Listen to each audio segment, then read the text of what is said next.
Thank you everyone for joining our webinar today. My name is Michelle Lee. I'm the Academic Program Manager here at the Sutardja Center for Entrepreneurship and Technology at UC Berkeley. And we call that SCET for short. So if we say that a lot, that's what we're referring to. So again, today's session is titled Bearicorns, Berkeley Entrepreneurs, Your Journey Starts Here. And the first part of the session is going to be led by Ken Singer, our Chief Learning Officer and Managing Director here at SCET. And he's going to give a little overview about the center and what our students can get involved in. After Ken's presentation, we have a couple of students here who are going to introduce themselves, talk a little bit about how they've been involved with the center, and then we'll open it up for questions at the end. So if you do have a question, I do want to let you know that there's a Q&A section at the bottom of your screen. You're welcome to submit a question, and if it's something logistics, we can answer that throughout the meeting. If there's something that's very relevant to what Ken's talking about at that time, we can try and answer it during the presentation. Otherwise, we will hold the questions to the end. So I think with further ado, we'll go ahead and get started. Take it away, Ken. Great, thanks, Michelle. Welcome to Berkeley. I wish it were under different circumstances right now that we were all meeting, but I'm glad that all of you were able to join us on our Zoom webinar. I've got our staff here who will be taking your questions, and I will try to answer them as they come in or whenever we have time. We're still working out the logistics of doing this remote. But we want to get through as much material today as possible so you have the best chance of seeing what happens here in entrepreneurship from both those who instruct, like myself, and from students who have been through the journey over the last 4 years. So let me just jump in really quickly. I'm currently here in the Bay Area, and all of our people who are on this panel, they're all over the country. Many of the students are out-of-state students who are all back home, sheltered in place as well. So hopefully you are all in a safe place enjoying this Cal week that we've expanded from just one day. It's unfortunate the background that you see here is not as inspiring as, I think you guys can see me, as inspiring as the campus itself. So I tried to get my slides to have as many beautiful pictures of Berkeley to inspire you to come on campus when the campus opens after this crisis starts to slow down. So let me quickly start by giving you a bit of an introduction to the community, and then I'd like to talk about entrepreneurship, but in the context of what's happening today in the world with all of the cascading events that are occurring with the pandemic that hit the world a few months ago. So let me start by just talking about Berkeley. It's a unique campus. I've taught in many universities around the world, but I've never seen a place like this. It's so unique in many ways. Of course, extremely well respected as a research facility, but also as a place for undergrads to learn everything from being political to starting their own companies to starting their careers in academia. So we have great facilities across all disciplines except for medicine. And those of you, I've done this Cal Day talk, I think now 10 years in a row, and every year I have to, you guys aren't in front of me, so I can't ask this question, but usually within this group, I have one or two students who say they aspire to be a doctor. And in this time, we need more doctors than ever, but I want to stress something very important. If you want to be a doctor, Berkeley is probably not the best place to get your undergraduate degree. I know this because as a student here many, many years ago, and as a teacher here, I have had friends and current students who've aspired to be doctors, and they've had to spend 2 years outside after they graduated to increase their grades in order to be able to even qualify for medical school, because Berkeley grades are real. A lot of other top performing universities, they're not as strict on grading, Berkeley is extremely strict on grading, and it's pretty competitive when it comes to academics, or at least the grading component. So grades are important for medical school. So if you really aspire to be a doctor, it's actually easier to get into a top medical school from a second tier university undergrad program than Berkeley. And take a look at the stats. I think you'll find that to be actually statistically very true. So everyone else, Berkeley's fantastic. In fact, part of it is that Berkeley doesn't have a medical school. If you look at UCSF, used to be our medical school and spun out. So what's great here, though, in medicine is the research around bioengineering, new kinds of medical devices, medical treatments involving computer science, modeling of disease. So if you're interested in this pandemic, actually a lot of that research is happening here on this campus. So again, medicine here at Berkeley means much more than just a doctor. It means usually a lot of research stuff. Anyway, Berkeley itself has 13 different colleges. Most of you probably applied into the letters and science, and that encompasses almost everything you can imagine, from rhetoric all the way to computer science and history, English, all of that, and the hard sciences like physics. So that is the bulk of the population here on campus. Interestingly, we're part of the College of Engineering, so we're actually not part of letters and science, but we welcome students from letters and science. In fact, I think half of our students come from that department, as well as from all the other departments. We're quite open to the rest of the campus. You guys know all these statistics, right?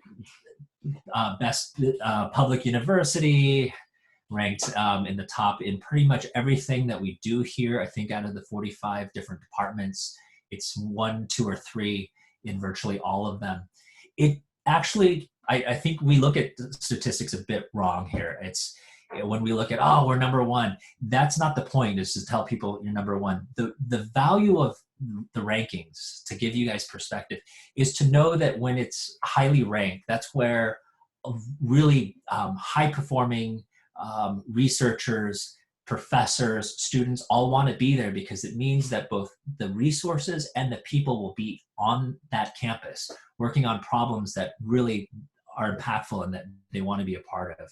So when you look at rankings, don't look at them in terms of, oh, I want to be, at a place that's 1, 2, or 3. That's not the point. It's where are they doing the kinds of work, the deep research or the deep thinking that I want to be doing.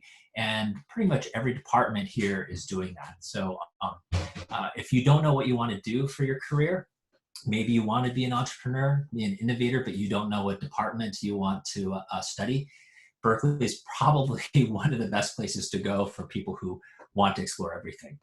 So about Berkeley entrepreneurship, so high watermark was 2017. That was the year that we had more Berkeley associated entrepreneurs get VC funding than any other university. And I think that was, we beat Stanford, MIT, Harvard, all of the most well-known entrepreneurship programs. We beat them that year. Of course, Stanford, their companies raise more money than Berkeley startups, which is kind of something we want to work on, is have Berkeley entrepreneurs ask for more money, because it's possible. But that was the year that we had more entrepreneurs that emerged out of our programs. We're well known for a lot of different things. Semiconductor industry, the open source movement, search engines. So you guys use Google. One of the first search engines actually came out of research here called Inktomi. And if you're familiar with MySpace, that was precursor to Facebook. There are lots of companies that kind of invented their industries, but unfortunately, an entrepreneur from Stanford or Harvard tends to make the money based on what was researched here. So we're trying to change that as well. So oftentimes it's invented here, but others make money. We're changing that with programs like SCET. Also, we like to innovate, not just in starting technology companies, but we like to innovate in areas that are socially impactful. So like alternative meat. We have an alternative food lab here where entrepreneurs, student entrepreneurs, are creating new kinds of meat based off of plant protein. So we've had 2 startups that have emerged, raised $4 or $5 million. These are seniors who have started a project in this class, and they have started selling plant-based chicken in one case, and the other is plant-based fish.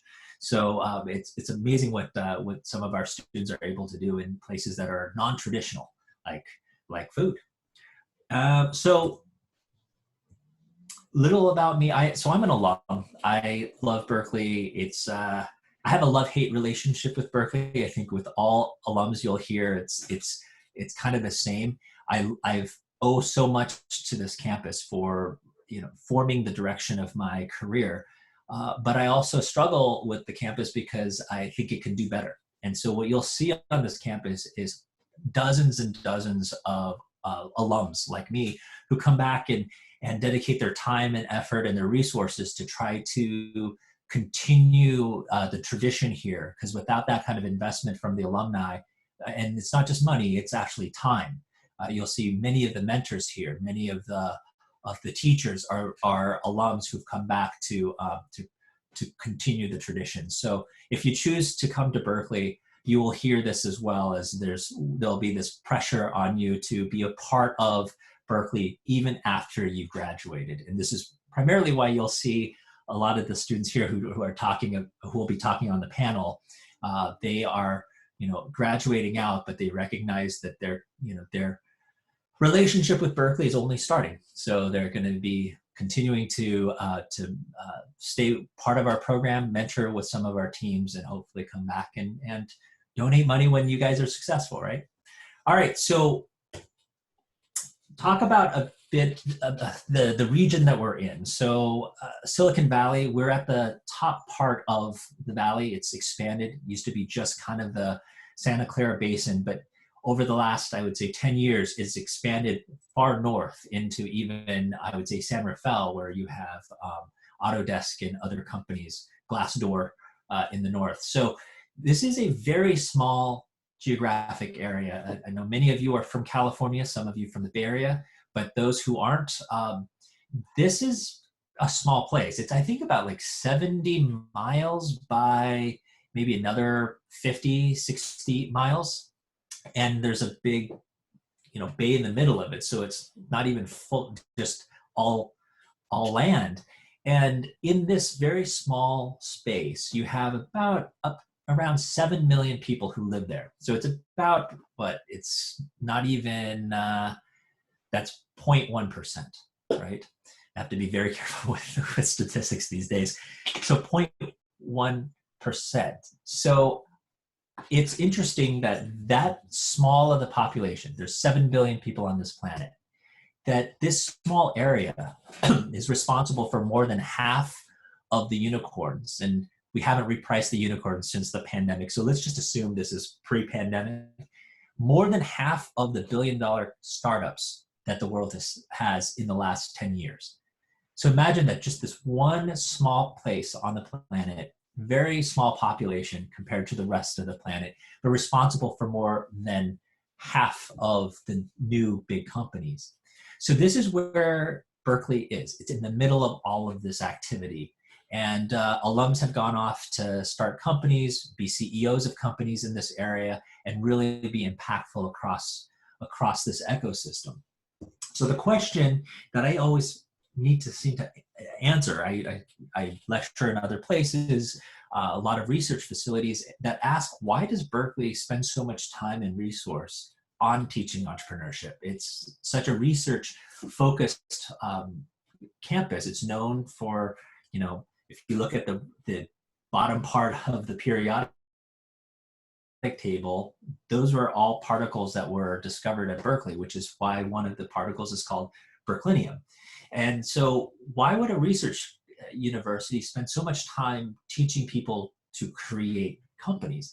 Well, so I've had to work on a I think, a cogent argument here about why we teach this. And we have to make the case because our classes are not required. Our classes are all elective. Students only choose to take our courses because they are interested in the topic, which tends to create a classroom that is really dynamic because kids want to be there. So rather than be sitting in a calculus class going, everyone here is trying to pass this so they can go and apply into business school, these classes that we teach are attract students who are very, very serious about wanting to start something new. So I always start with this first question then, which is, what is a startup? If you're all going to be in this class to be in entrepreneurship, what then is a startup? What is this thing that you're creating? And since I can't ask you guys, because this is a webinar, I will just jump in and first tell you what it's not.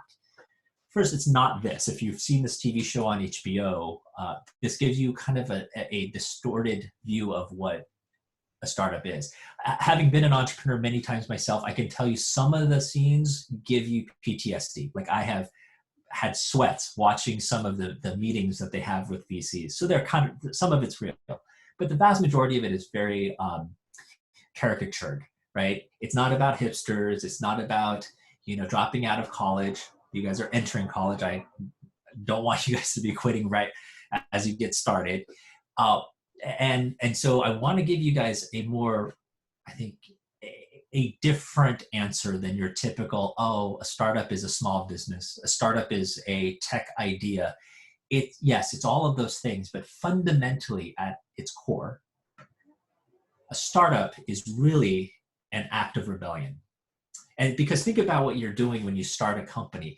What you're saying is, hey world of 7 billion people, the solutions you've given me suck so bad.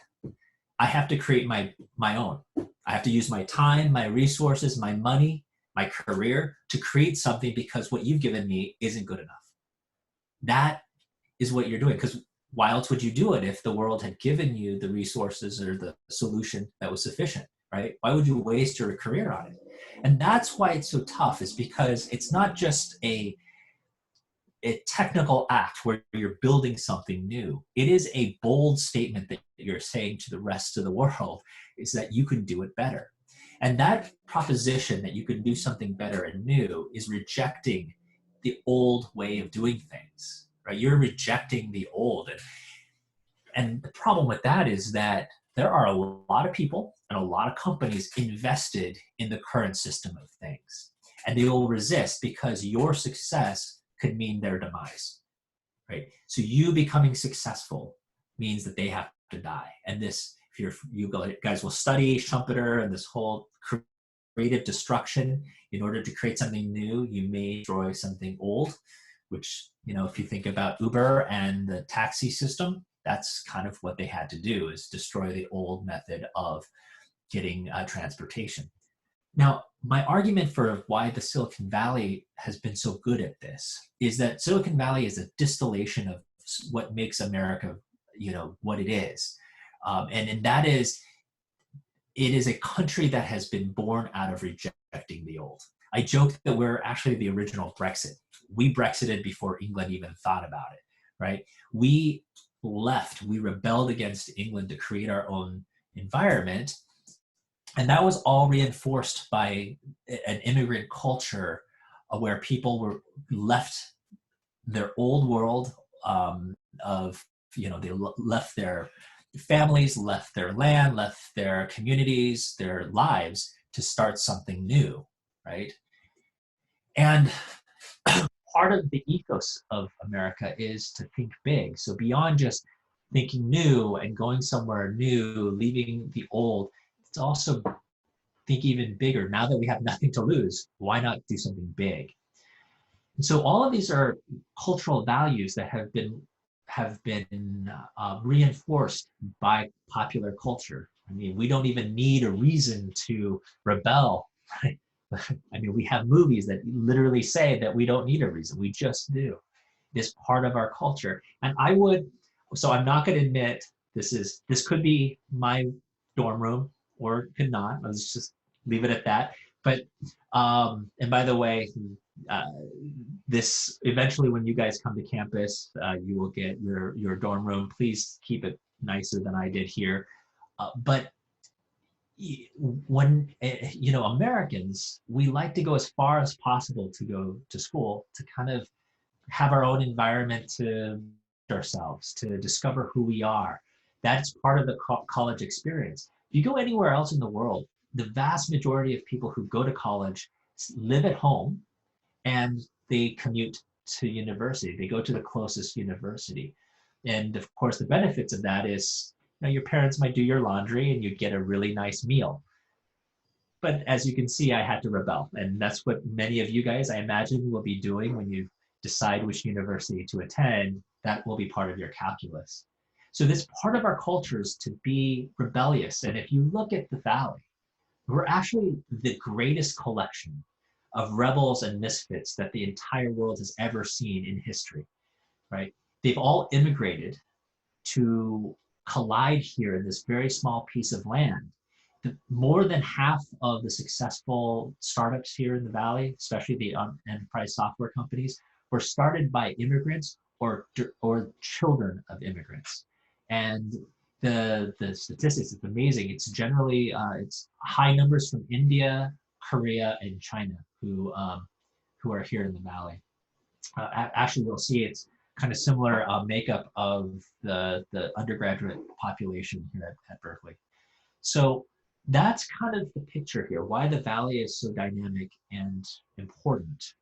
History, we've seen similar collections of people. You've seen the Bohemian movement with Prague and Budapest many years ago. You see Paris with the artists, the Impressionists. You see Amsterdam with trade. So there have always been these ecosystems that have emerged and made a huge impact on history. But the Silicon Valley, it's where technology has done this. It's not art or commerce, it's technology. And it's had this incredible global impact for both good and for bad, as we're experiencing now. And I'll talk about the bad part in a bit. So why does society need these entrepreneurs that we're trying to create? If, some of you had to read Oedipus. If you don't know this story, read it. It's important. It's a really important part of understanding being an entrepreneur. But it seems that being rebellious is a generational thing. It's a generational energy. We're just rebellious when we're at the college age. When we are headed off to college, we're probably the most adventurous, the most risk-taking. It's probably some biochemistry there as well, but that energy is deeply ingrained, and it doesn't matter what world you live in. Every country, it seems, that demographic, that young demographic, which most of you fit in, has been responsible for almost every major revolution that we've seen in the world. So everything from the Hungarian Revolution, all 10,000 of the French revolutions, the Arab Spring, the Romanian Revolution, the Iranian Tiananmen Square, yes, it existed, and the Internet Revolution, they all were led by young people. In Romania, I think it was like 10-year-olds, 12-year-olds who were driving. They're even younger. But it's this young generation that seems to have this extra energy that expresses itself in ways of reinvention, in ways of seeing new things. Now, historically, what we did, at least in the West, was to send people off, go disrupt the new world, go to Mexico, go to America, go to Brazil, and go mess up that. Don't be rebellious here. And that only worked for a while until we ran out of places to oppress. Today, what Europe does is they try to sublimate this energy by giving young people a Eurail pass and say, hey, go do your gap year. And by the way, some of you, I encourage you guys to do a gap year, and it might be your freshman year you want to do this because of the coronavirus. It might be a good time to go and do some big things because the world really needs that, rather than kind of sit through virtual classes and other things that might be coming your way in your freshman year. So I'll talk a little bit about that later too. But this is what Europeans did, right? They say, go get it out. There's even a Dutch word for it called rumspringen. It's just go run around for a year, because they like, this is a disruptive energy. But in the US, our response is to tell young people to go disrupt other business. So we told the founders of Apple, 2 college dropouts, go disrupt IBM and HP, and today Apple is worth more than those 2 companies combined. We tell 2 college dropouts at Google to go take on 2 college dropouts at Microsoft. And I know this sounds like another ad to drop out of school. It's not. You're just starting out. Please stay in school. But there's something about this trend where you get young people who don't know any better, who then come up with something that challenges the conventional wisdom. Even more with Twitter, young people taking on the New York Times, Facebook, college dropout, taking on the Yellow Pages. So this is not a fluke. There seems to be a pattern here that people your age are the most, I think, willing really to take on the Goliaths.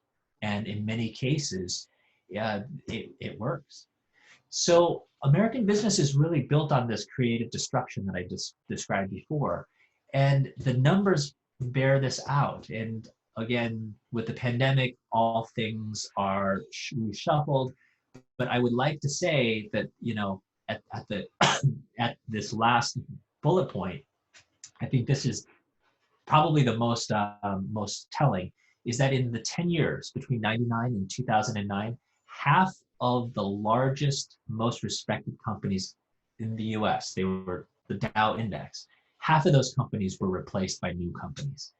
Think about that. As big as you are, as most powerful as you are, you had a 50-50 shot of being replaced by a brand new company that was doing even better. So this is the nature of American business. It needs entrepreneurs, it needs innovators, it needs young people who are going to re-envision the world, and disrupt the old ways of doing things. The reality, though, is that things are moving even faster today than during my day when I was looking at disrupting the mobile industry. This is actually where I started. Technology is moving faster. Most of you've never owned this device. Your parents have. If they're sitting here on this webinar as well, they'll recognize this as one of their first phones. You guys use something much more advanced. That screen doesn't even look like a screen to you. But so are man-made crises, right? Not just technology is moving, but the world is changing much faster than it has in the past. Migrations are happening. And what's happened is that people have turned to political responses as a way of trying to solve for these shifts, right? New technologies, migration issues, and with Brexit, they've decided to leave because they think that might be a way to slow things down. Turns out that's not really working. I mean, if you look at the pandemic, Britain is actually at a higher risk now because they don't have as much of integration with their supply chain or their previous supply chain, right? And what's even worse now is that technology is going to be coming even faster. So if you look at this, there's no place for a human being to drive because they're not. This is going to become even more normal with the pandemic because we can't spend as much physical time with each other as we used to. That may become the new normal, which is driving new technologies like this. That might be driving jobs out of the market. This could be coming even faster. And so as technologies change faster, so do man-made crises. This isn't actually an old map. This is, I think, 2 weeks old. And as you know, this virus has spread much faster and across more geography than this map even shows. So we are going to need more solutions. We're going to need more people trying to solve these problems that are emerging that we don't even see yet, right?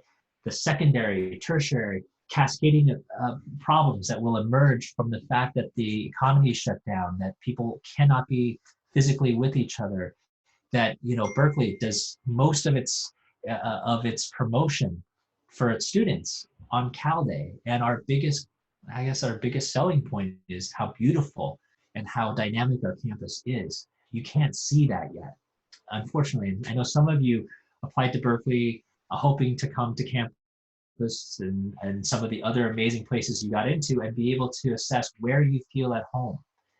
And unfortunately, I'm sure you're going to have to do these, admit days remotely across the different universities, and it will be very difficult to see which, campus culture is the right one for you. I know this will be tough, and I struggle to. In this, I wanted to give you guys the best picture of Berkeley, but I also wanted to be accurate, because if we oversell it to you and you choose to come to Berkeley and it wasn't the right fit, then that's not right either. So I want to make sure you guys get a realistic view, and this is why I didn't talk up the whole doctor thing, because I really do believe if you want to be a great doctor, there are better places to be. So we're going to answer the questions later in about a few minutes here. As accurately and as honestly as we can. I've asked the students to do that because we want to make sure you guys make the right choice for you, not a choice based on, status, on ranking, on all of these cosmetic reasons to choose Berkeley.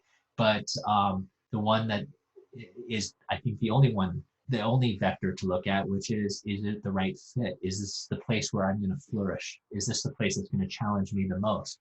And if you're a future entrepreneur, you see yourself as someone who's going to be innovating, I believe this is the right campus. And because all of these other places are doing many of the same things, which is to encourage our brightest students, not just to be great researchers or to be great students, but to be amazing leaders and innovators. Because just as STEM education, as I think more than half of you will be STEM students, whether it is computer science, and now econ is considered STEM, which, for I think visa purposes that makes sense. For academic purposes, I don't know. But the point here is that even if you have a high-end STEM degree, it is not a guarantee that you're going to have a job waiting for you. We've had several students, some of my best students, who have gone off to companies like Uber and to Airbnb, and as thinking that those were going to be stable, safe first steps before they start their own companies. And now they're finding out that there's no guarantee of the job or a career, even if you are an incredible student. So that's kind of, I don't want to scare you, but the point here is sitting back and getting a degree from a great university in a really competitive, focused discipline is not going to be enough to guarantee you a place in this world. You have to do much more than that. So, circling back to this original question of why do we teach entrepreneurship and why should you take on a startup journey, even though it can be quite lonely, and we talk about how to deal with some of the mental stress of it.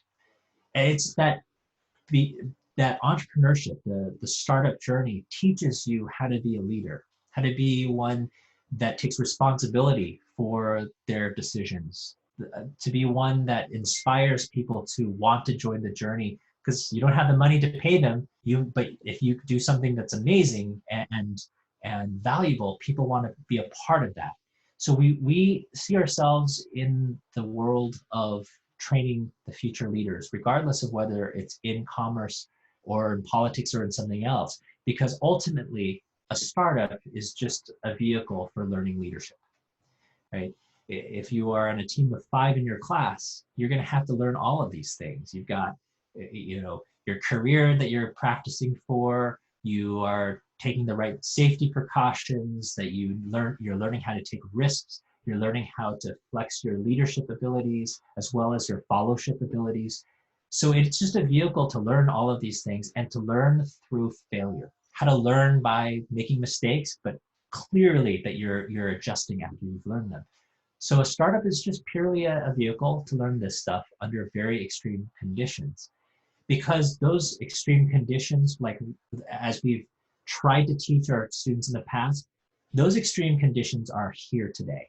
unfortunately, they're already here. With the pandemic, all of this changes. The calculus is no longer, this is a nice thing to have. This should be an elective to learn some of this stuff. Under these new conditions, this is a must-have. In order to be able to thrive in a world in which you have every day a new crisis that emerges, you have to learn how to not only stay calm and collected through it, but also to be an active, not only an active participant, but to be an active leader, leading both your company as well as maybe your society through these challenges. And that's what these times call for, is people who are ready for these kinds of disruptions. Many of you wanted to go into business school and become executives. And in normal times, that's great, because what you do is you learn how to be a manager. And a manager really is managing inertia. Just let's continue to grow a little bit more like we've been growing. But in times of chaos, we need leaders who are agents of change. And that's what you learn when you are in an entrepreneurial journey, is how to affect change, how to disrupt, how to move people from old systems and old solutions to new ones. So I'm going to wrap up here with this last slide. And I didn't put in coronavirus in here. I always assumed that it was going to be climate change that was going to be the crisis, the black swan event that your generation would need to handle. But it turns out it's something much more, I think, close to home. This pandemic, really no living person has gone through this exact thing. The closest was probably 1919 or 1918, and most people who lived through that are not alive today.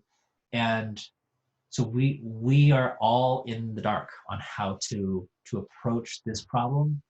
The good news I can give you is, if you are starting, this is for even the adults, if you are starting a company today, not one that you've started maybe a week ago or 2 weeks ago, you're starting it today, you have a better shot at thriving than an existing major company that is on the stock exchange. And the reason why is because the companies that are, let's say, United or Boeing or GE, all of these companies have thousands of employees, have pensions to pay, have medical coverage to pay, travel, benefits, and then salary, all of these things. They can't produce anything right now because of the crisis, but they now are building this stockpile of liabilities and debt that they have to accumulate, through the crisis. If you're starting a company, you start with no debt, no encumbrances, and you don't have any legacy technology, legacy problems to deal with. You can address some of the key problems we have right now with no encumbrances. So it is a scary time to be, in school. It's a scary time to be innovating. But I would say that there is no better time to be successful. It is in times of chaos that companies that start, and again, it's not the company that is going into, a small company going into this crisis, it's one that starts now. They have the least amount of baggage to carry, and they're the most likely to be successful. So I'm really excited for this class, because you will be walking into some of the biggest opportunities to disrupt old companies, and those who are able to focus through this will be legendary when it all comes to a head. Anyway, so that's my spiel on entrepreneurship here at Berkeley. And by the way, SCET, Sutardja Center, while we're part of the College of Engineering, there are about 30 or 40 centers or institutions or groups that work in entrepreneurship and innovation on campus. And we have probably 3 or 4 dozen student groups, activities, and fraternities specifically around entrepreneurship and innovation. So it's endless here. There's just so much, and it's hard to even come up with a list. We have one on campus, or we have one online. We can direct you to it. But if you want to be an entrepreneur, there's no better place or a better time. So hopefully I will see you guys on campus when we open up. So Michelle, let me hand it back over to you. Thank you, Ken. Sandra and Haruka, do you want to turn on your cameras?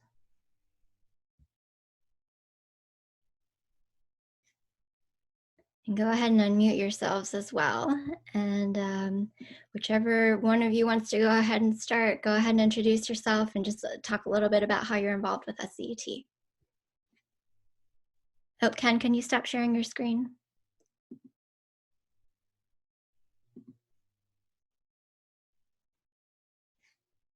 Yeah, sure, I can start. My name is Haruka. I'm a senior about to graduate, or not really graduate, I guess. And I've been involved with SCT since my freshman year. The way I got involved was through more of a internship or a student assistant role to Keith, who's also on this call, as a marketing and communications intern. And from there, I got involved in classes, got to go to Hong Kong with some instructors, and have been very active, I guess, with the SCET community in classes for the past almost 3.5 years now. Hi everyone, my name is Sandra, and in addition to Haruka, I'm also a graduating senior studying business and music at UC Berkeley. And I got involved with SCET through the summer abroad program that goes to Portugal every summer except for this year, unfortunately, which is essentially a startup accelerator for 4 weeks called the European Innovation Academy. And from there had such a life-changing experience meeting some of the most inspiring people from all around the world. And so after coming back from Portugal that summer, I got heavily involved with SCET, working on helping promote this program in addition to being a student teacher's course coordinator for several SCET classes such as product development, lifecycle, and tech firm leadership. And so through there, I've been able to be essentially a liaison between students, entrepreneurs, instructors, and industry experts. Great, thank you guys. I want to open it up to, I'm going to turn on my video so people can see me. Okay. I want to go ahead and open it up to questions now. I know a lot of you have been typing questions in the Q&A. Ken, there are a couple in the Q&A that I think maybe you would be best at answering if you want to open that. The first one is, how beneficial would getting into the Haas undergraduate business program be in joining the world of entrepreneurship in not only the Bay Area, but in the US in general? So in the interest of trying to keep my job, I'm going to stay quiet on that. I'm going to have Sandra, who got a degree from Haas undergrad, to answer that question, and then I'll follow it up with my assessment. Yeah, for sure. So as I mentioned, I'm currently getting my bachelor's of science at Haas, and I'm due to get my degree in May. And overall, so just as an overview, Haas is a 2-year program where you're going to have to apply your sophomore year. And for any program at Berkeley, it's very much you get out of the experience, like what you put in. But overall, through Haas, I would say that the skills that I've learned are definitely a lot more theoretical than applicable to industry. And in order for you to go into any specific routes, Haas focuses very much on the ABCs, which is accounting, business consulting / banking, and C is consulting, as I mentioned. And to be honest, given like these times, the skills that I've learned at Haas haven't been very applicable to a very chaotic environment. And I would have to say that the classes I've learned through SCET have definitely helped shape me into the leader that I want to be in the future. So I would say that the curriculum at Haas does connect you with really skilled professors and a really great community of very focused and dedicated undergrads. It is a very competitive program to get into, but I wouldn't suggest it to be your sole focus at Berkeley. It could be a really great supplement to your experience at Berkeley. Well done. You're very polished, Sandra. It's like you learned something at Haas. That's fantastic. Well done. So that's one thing you do learn at Haas is a lot of polish, right? Learning how to present yourself and ideas and to communicate. I think that's a really strong value that they do teach. But if you do want to start a company, being around other people who know how to use Excel is probably not the best place to go. If you want to go find a new company, typically it's someone who's going to build something. So full honesty, I was a humanities student. So I studied history when I was a student at Berkeley. And so you want to know why I work in an engineering discipline, and that is because that's where the engineers are. If you want to build something, you want to build something new, be around people who know how to do it. And so that's primarily why I think our program at Berkeley is the largest. We teach, this year we taught, I think, 42 classes and 2,200 students from around the world, not just Berkeley students. And the reason why so many Haas students, we actually teach, well, they've changed that.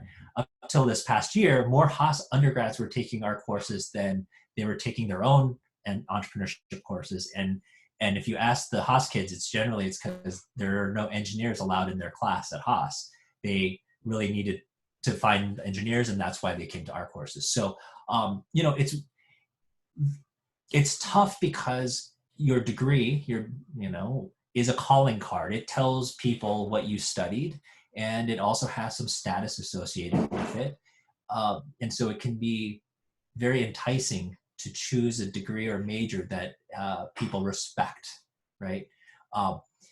But you also want, as Sandra's saying, is you want a balance between status as well as something pretty practical, which is you do want a network of engineers who you can work with not only while you're at Cal, but when you graduate and you come up with your brilliant idea, you know who to call because you become friends with them.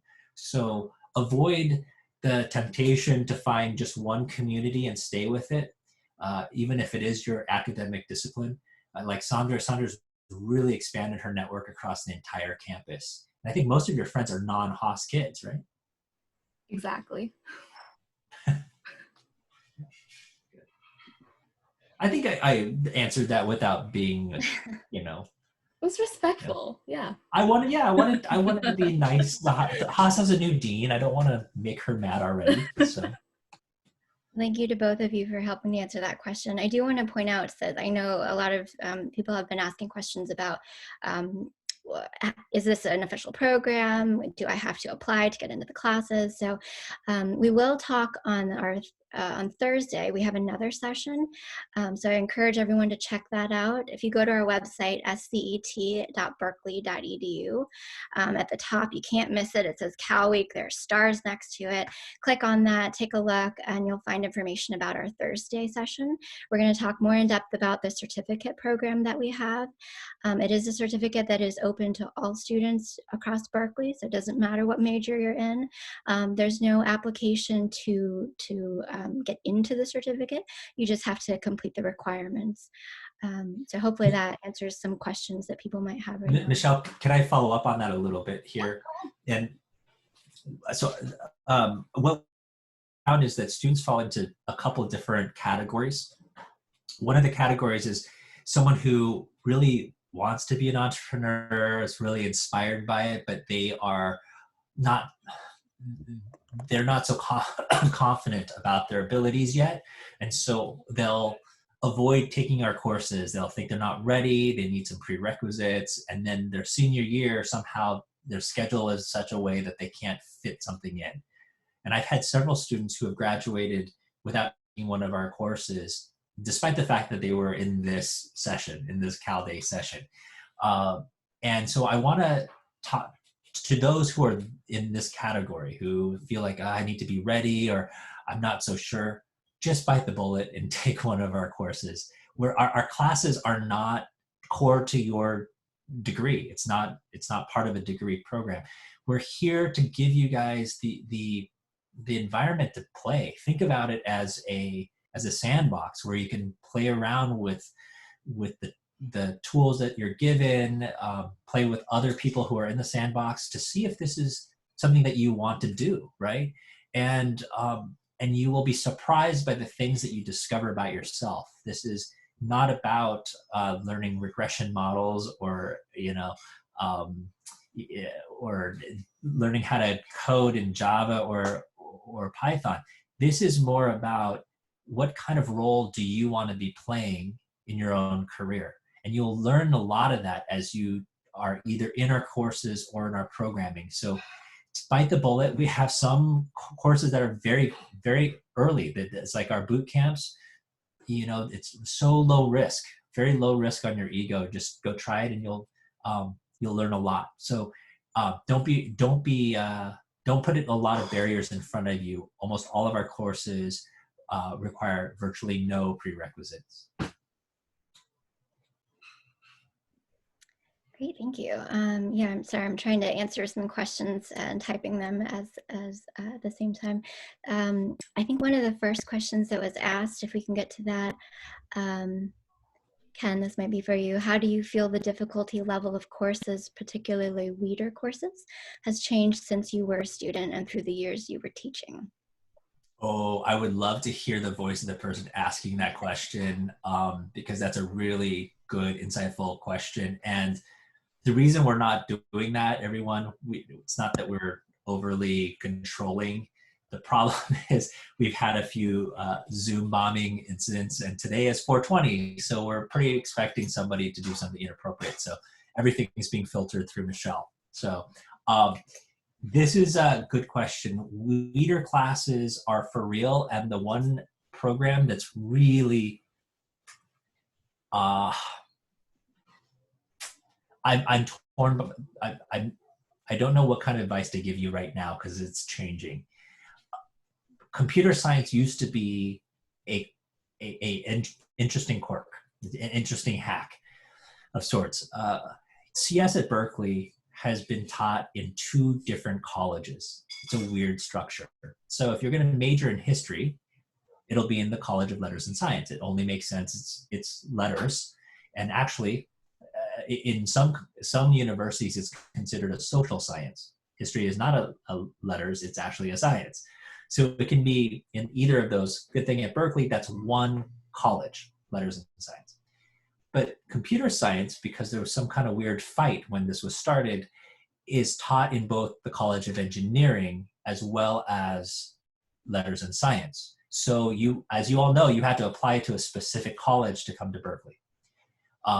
And there's been a hack where people apply to the College of Letters and Science intending to do computer science because they think it's an easier track than to apply into the College of Engineering as electrical engineering / computer science. That's EECS. And you'll hear, Sandra can tell you the endless jokes about how people who are EECS tend to think they're better than pretty much every other human being on the planet.